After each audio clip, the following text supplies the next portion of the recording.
Please make yourself comfortable. Wherever you are, find a comfortable spot for yourself, both physically, mentally, emotionally. And just as we create a space physically in our home, we can just as much create a comfortable, cozy place inside. It's our right. And in a way you can say it's connected to boundaries, to put boundaries also inside. In the external world we often learn to put boundaries in relationships. But then what is my relationship with myself? And can I put boundaries to certain types of thoughts that I tend to repeat? Maybe a little bit worried, maybe I'm looking ahead with a little bit of fear, or I'm disturbed by something that happened and then my mind goes back to that again and again. But to make yourself comfortable, feel your right to put a boundary for these kind of thoughts also.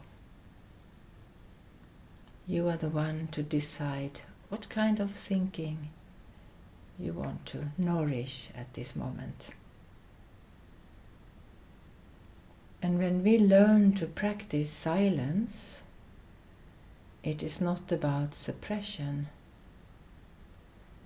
but it's about allowing the mind to relax and to trust that I have everything I need to feel comfortable at this time.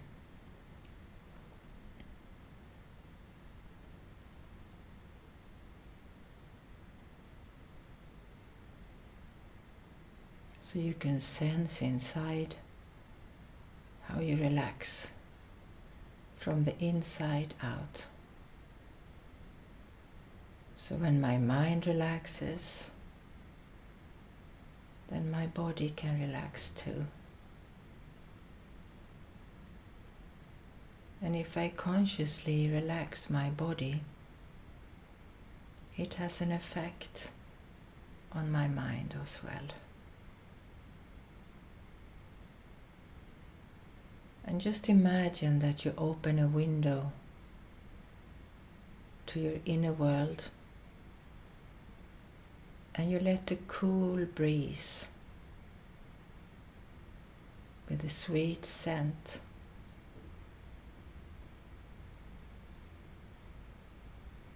come through your inner world, through your room inside, and to help cool your thinking and your feelings.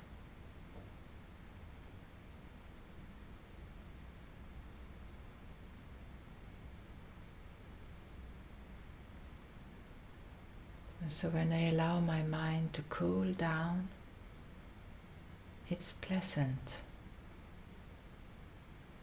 it's enjoyable. And I can cool my mind even if the external world is hot.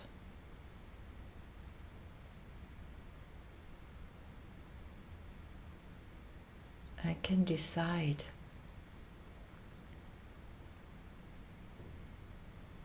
to turn on an inner fan,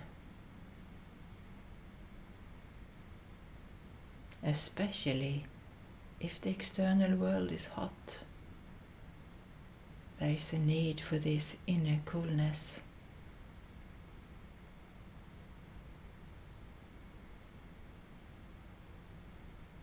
Because it doesn't only help myself, but it helps others around me.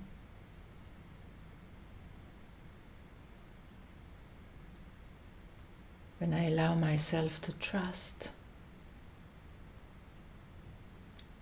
life, to trust myself, and to trust that I am at the right place at the right time at this moment. I become like a huge tree in the desert.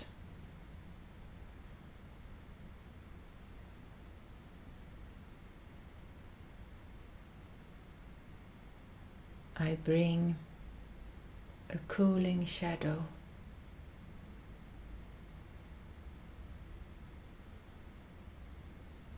to which others are attracted.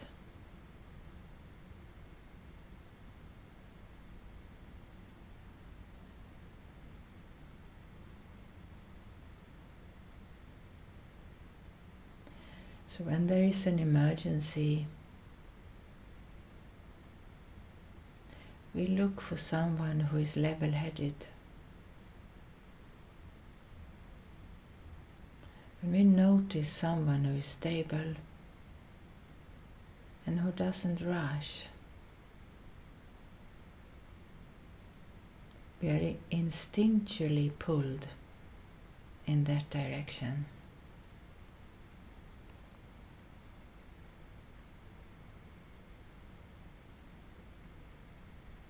It's the wisdom of nature. So let's sit with this sense of coolness for a little while in silence together.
So the more I practice creating a coolness in my mind, the more I create an atmosphere which is calming and supporting.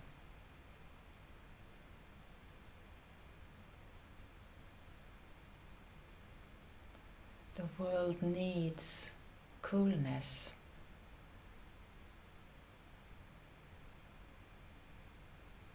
Especially now when in general it's a state of emergency all over the planet.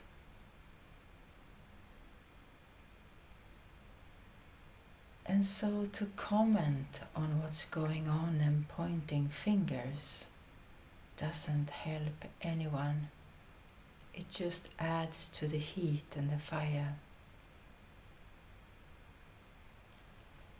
So if I can be wise and go beyond, knowing that coolness is needed, I become like fire brigade, and I put water on the heat. When a fire brigade comes to a house that's burning, they wouldn't stop and ask questions. Who did this? Who did what? Why did you put the fire? There are no comments, it's just an action of cooling down to turn off the fire. And so we are in this situation now. And so from a spiritual awareness, there is no point in finding out who is right and who is wrong, because it's all a spiritual emergency. We are weak spiritually in the world, and so the fire has broken out. And so therefore your coolness is needed.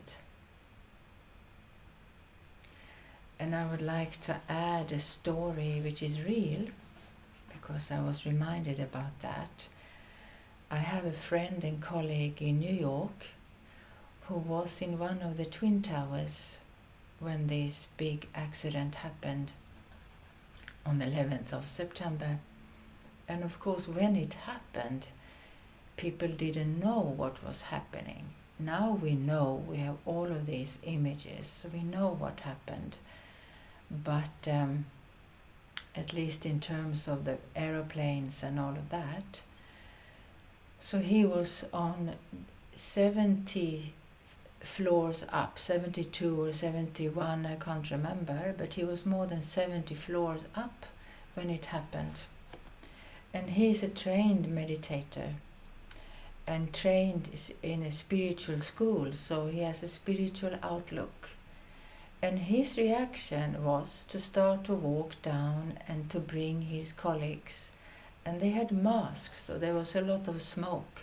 So they were sharing masks, but they didn't have enough. And so he gave away his own mask to somebody else. And they started to walk down calmly. And on one floor, somebody was calling people together and shouting and saying, come, come, we must gather here, please come here.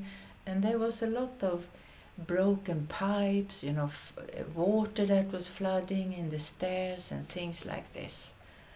But he said, no, let's go. So he brought all of them out, and they started walking out from the building and away. And they had walked maybe just a couple of minutes, and then the whole building collapsed. And he was then remembering the people that were gathering on one floor. Of course, they were in the building when this happened. And he said he never coughed, although of all the smoke.